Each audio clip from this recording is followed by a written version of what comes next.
Hey guys, welcome back to Vince-Vell Custom. So today I'm sharing with you a Sideshow premium format Red Sonja statue that has been converted and repainted. Now, the conversion basically is, what we did was we took off the sculpted chainmail and we actually added real chainmail to it.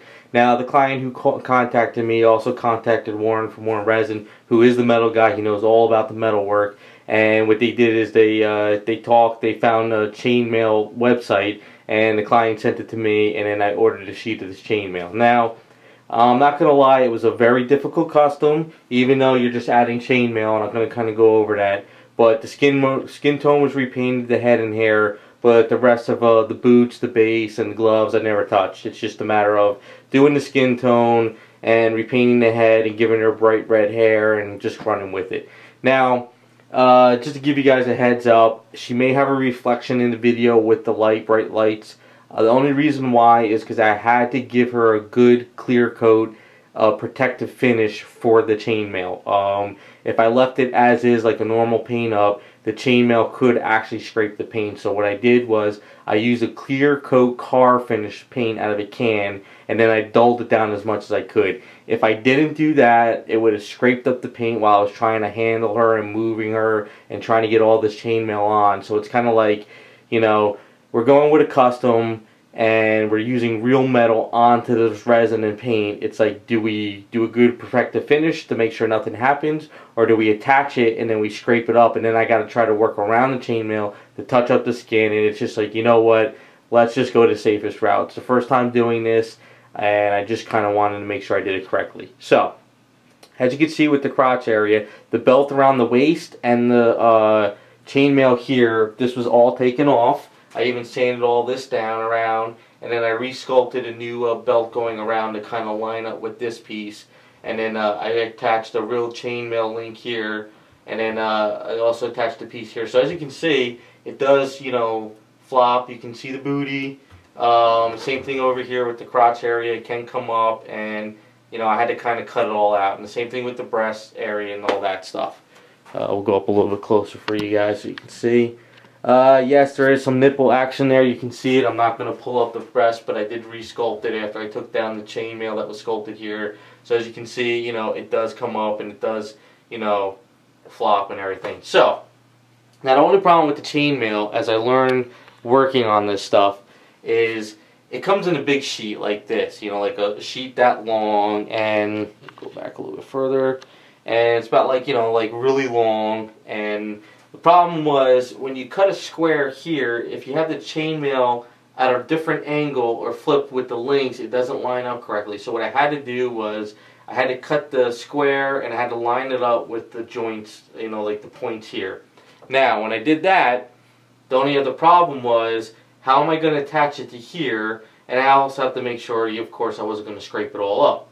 Now, as I'm cutting the square piece to attach here, if you cut one wrong link, as you know, you're like, okay, this is 9 links here and then 10 links this way. If you cut one wrong link, you screw up the whole square. So it's kind of like, you have to take your time, and then while handling all this metal, because it's real metal, it's actually got like a grease to it, you know, because you don't want that to rust up, you know, because people actually use this chainmail for cosplay and all that stuff. So, of course, I had to kind of, you know, work all that out.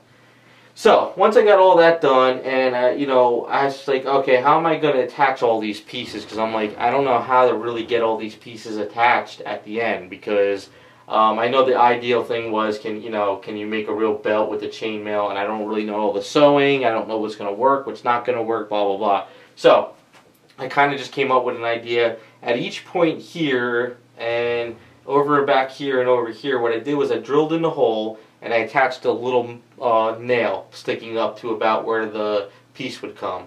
And then what I did is, as that was sticking out at the end, what I could do is I attached the little chain link circle onto the nail here, over here, here, here, and here. I glued it, and then what I did was I pretty much aged over it, and then once that dried, I added the little circle like it was like a nail or like a notch type thing, kind of holding it. So we'll kind of get in a little bit closer.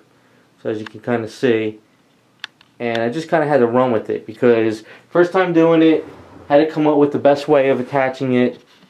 So as you can kind of see, so once that piece was all attached at the end, I had to touch up the paint and everything as well.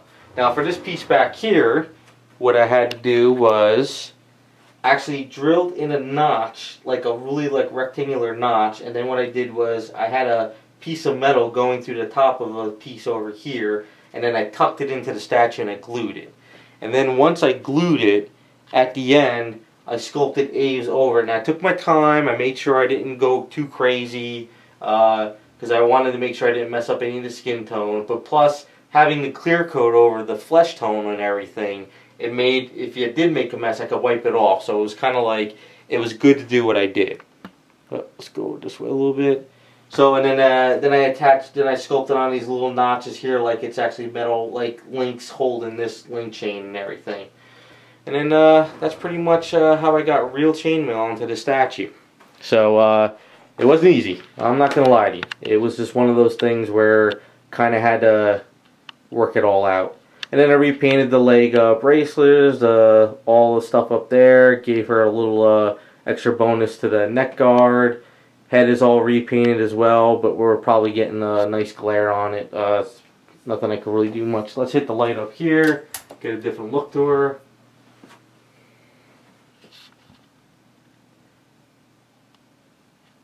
Pretty cool custom, but a lot of work. But, you know, it's really cool, though, that, you know, attaching real metal to the statue. Archer transfer eyes for her. Gave her, you know, basic skin tone that the client wanted me to follow. It's all Garage Kit color skin tones. I love their skin tones, so it worked out pretty cool. But didn't touch the base, didn't touch the boots or the gloves, because it was just a matter of this is where we wanted to go with the statue. So, you know, it just goes to show you that, you know, taking statues to another level, which is kind of fun, but, you know, it's also a learning curve.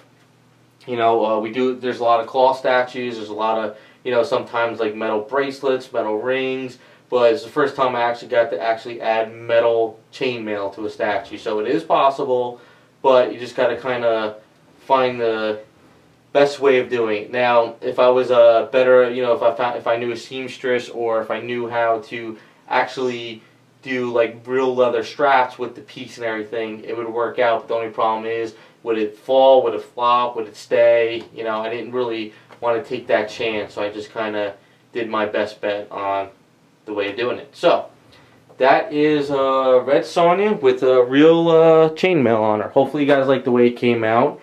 Hopefully I explained it pretty well to you. It is definitely a one-of-a-kind statue there. And a lot of work. But thanks for watching, and we'll see you guys next time.